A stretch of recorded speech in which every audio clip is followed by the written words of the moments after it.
ଯେତେବେଳେ ରାସ୍ତା ଉପରେ କେହି କେହି ଅଛନ୍ତି ଯେତେବେଳେ ତାଙ୍କୁ ରାସ୍ତା କଡ଼ରେ ଦେଖିଛନ୍ତି ତାଙ୍କ ପ୍ୟାଣ୍ଟରୁ ଚେନ୍ ବାହାରି ପଡ଼େ।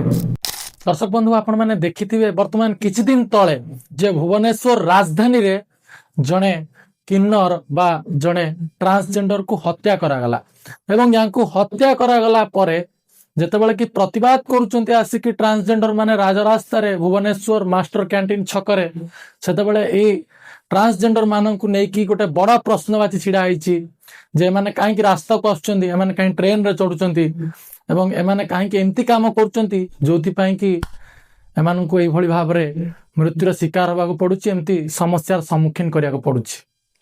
ଏ ପ୍ରଶ୍ନ ଆଜି ଆମେ କରିବୁନି ଯେ ଏମାନେ କଣ ଭୁଲ କରୁଛନ୍ତି, ଏ ପ୍ରଶ୍ନ ଆଜି ଆମେ କରିବୁ ଯେ ବାସ୍ତବରେ ଏମାନେ କରିବେ କଣ।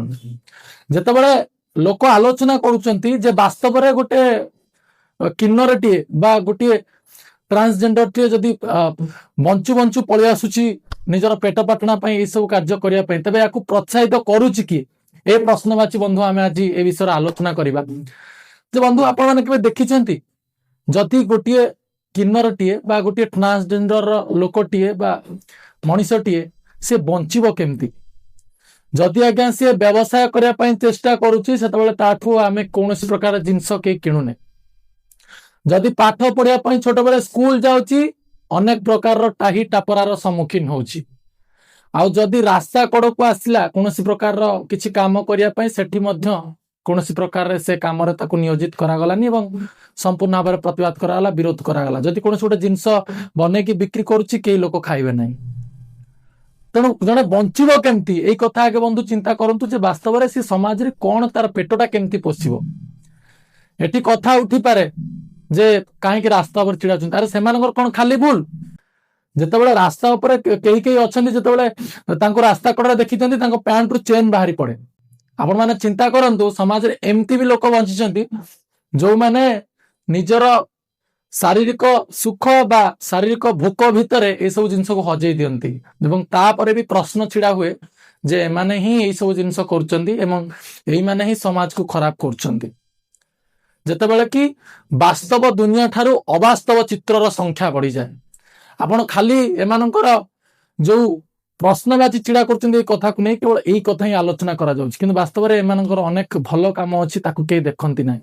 ଏବଂ ଏଥିପାଇଁ ତ ବନ୍ଧୁ ଯେତେବେଳେ ଗୋଟେ କିନ୍ନରଟିଏ କିଏ ମରିଯାଏ ତାକୁ ନେଇକି ଆଜ୍ଞା ରାତି ଅଧରେ ପୋଡ଼ି ଦିଆଯାଏ ଯେ କେହି ନ ଦେଖନ୍ତୁ, ଏମିତିଆ ଜୀବନ କାହାକୁ ନ ମିଳୁ। ଭଲେ ହିଁ ସମ୍ବିଧାନରେ ଅଧିକାର ମିଳୁଛି rights to equality act article 14 ସମସ୍ତଙ୍କୁ ସମାନତା ଅଧିକାର ଏବଂ ଆଜି କୁହାଯାଉଛି ଯେ ଏମାନଙ୍କୁ ସବୁ କ୍ଷେତ୍ରରେ ସୁଯୋଗ ମିଳିବ। ରାଜନୀତିରେ ମଧ୍ୟ ଏମାନଙ୍କ ପାଇଁ ଗୋଟିଏ ସଂରକ୍ଷଣ ରହିବ। ଏମାନେ କୋଉଠି ଛିଡ଼ା ହେଇପାରିବେ, ରାଜନୀତିରେ ଆସିକି ନେତୃତ୍ୱ ନେଇପାରିବେ ଏବଂ ଆମ ସମାଜକୁ ବିକଶିତ କରିପାରିବେ। ଅବଶ୍ୟ କେହି କେହି ଆଗକୁ ଆସିଛନ୍ତି, ଅନେକ କ୍ଷେତ୍ରରେ ଆମେ କହିପାରିବା ଯେ ସମାଜର ମୁଖ୍ୟ ସ୍ରୋତରେ ସାମିଲ ହଉଛନ୍ତି, କିନ୍ତୁ ଆମ ସମାଜ ଏମାନଙ୍କୁ ଯୋଉ ନଜରିଆରେ ଦେଖି ଆସିଛି ତାହା କଣ ବଦଳି ଯାଇଛି କି? ନା ବନ୍ଧୁ, ତାହା ଆଜି ବି ବଦଳି ନାହିଁ ଏବଂ ଆମେ ମଧ୍ୟ ସେମାନଙ୍କର ସ୍ୱରକୁ ଶାଣିତ ସ୍ୱରକୁ ନିଶ୍ଚିତ ଭାବରେ ଏକ ପ୍ରତିକ୍ରିୟାତ୍ମକ ପ୍ରତିକ୍ରିୟା ରଖୁଛୁ ଏବଂ ଦାବି କରୁଛୁ ଯେ ଏମାନଙ୍କ ପାଇଁ ବାସ୍ତବରେ ସମାଜର ଏ କୌତୂହଳପୂର୍ଣ୍ଣ ଭାବାବେଗ ଦୂର ହଉ ଏବଂ ଯୋଉ ଅଞ୍ଜଳିଙ୍କୁ ହତ୍ୟା କରାଯାଇଛି ତାଙ୍କୁ ସମ୍ପୂର୍ଣ୍ଣ ନ୍ୟାୟ ମିଳୁ। ରାଜରାସ୍ତାରେ ଯୋଉମାନେ ଲଢ଼େଇ କରୁଛନ୍ତି ତାଙ୍କ ପାଇଁ ସେମାନଙ୍କୁ ମଧ୍ୟ ଆମେ ଶତ ସଲାମ ଜଣାଉଛୁ ଏବଂ ତାଙ୍କର ଯୋଉ ଆନ୍ଦୋଳନକୁ ଆଗାମୀ ଦିନରେ କିଭଳି ଏହା ପର୍ଯ୍ୟବେକ୍ଷଣ ହେବ, ଏମାନଙ୍କର ହକର ଲଢ଼େଇ କିଭଳି ସମ୍ମୁଖରେ ପ୍ରତିପାଦିତ ହେବ ୟାକୁ ମଧ୍ୟ ଆମେ ସାଧୁବାଦ ଜଣାଉଛୁ, ଆହ୍ୱାନ ଜଣାଉଛୁ ଏବଂ ପ୍ରତ୍ୟେକକୁ ଅନୁରୋଧ ମଧ୍ୟ କରୁଛୁ। ଧନ୍ୟବାଦ।